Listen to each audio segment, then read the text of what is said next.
모든 사람은 자기 애를 가지고 있습니다.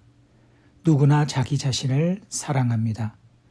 자기 애가 나쁜 것은 아닙니다. 자신을 사랑하는 본능은 하나님께서 우리에게 주신 것이기 때문입니다.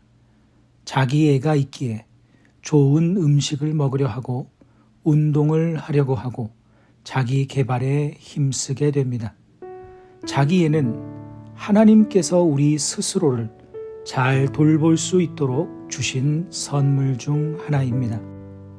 만일 자기 자신을 사랑하지 않도록 우리를 창조하셨다면 우리는 스스로에게 해를 가하는 삶을 살게 되었을 것입니다.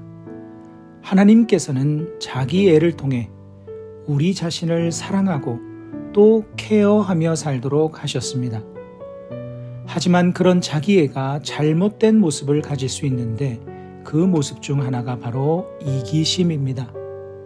이기심은 자신의 유익을 도모할 때 남에게 가해질 수 있는 해로움을 신경 쓰지 않는 마음입니다.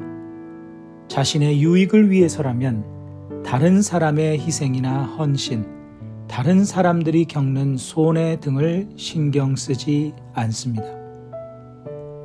아브라함은 본래 이런 이기심의 사람이었습니다. 자신의 생명을 보존하기 위해 아내를 자신의 누이라고 2번이나 속였습니다. 그리고 다른 이들이 아내를 취하여 데리고 가도 아내를 데려올 생각을 하지 않았습니다. 자신의 안위만이 더 소중하다고 여겼기 때문입니다. 아내 사라가 당할 수치와 모욕감은 그에게 중요한 것이 아니었습니다. 그런데 오늘 본문에서 보여지는 아브라함의 모습은 그런 이기심 가득한 모습이 아닙니다. 아내 사라가 죽자 몹시 큰 슬픔에 잠긴 아브라함은 헷 족속을 찾아가서 자신의 아내를 장사할 굴을 사겠다고 합니다. 그들은 값을 받기를 거부했지만 여러 번의 옥신각신 끝에 아브라함은 아주 비싼 값을 치르고 아내를 장사하기 위한 막벨라 굴을 삽니다. 아브라함의 이 행동은 그 전의 이기적인 모습과 반대되는 지극히 이타적인 모습이었습니다. 아브라함이 거액의 돈을 지불하면서까지 그 밭 값을 지불한 이유는 자신의 자손들을 위해서였습니다.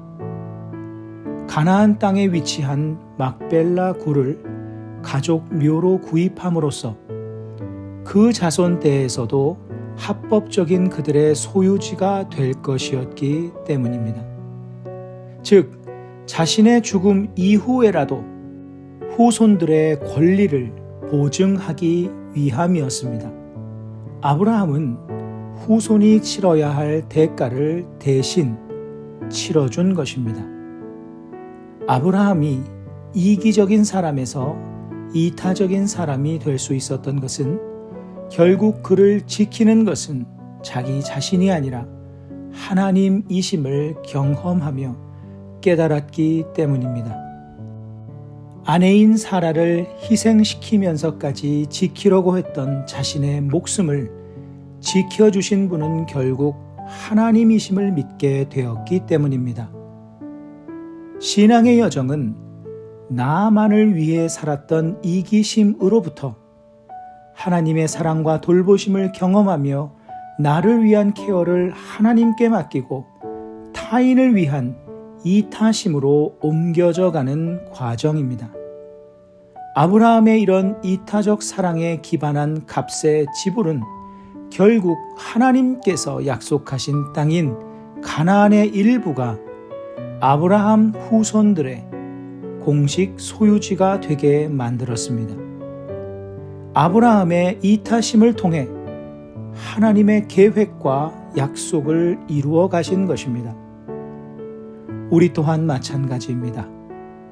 우리의 이기심이 이타심으로 바뀌기 시작할 때, 그때가 하나님께서 우리를 통해 일하시기 시작할 때입니다. 이타적인 사랑은 하나님의 역사의 통로입니다. 말씀을 기억하며 기도하는 시간을 가지십니다.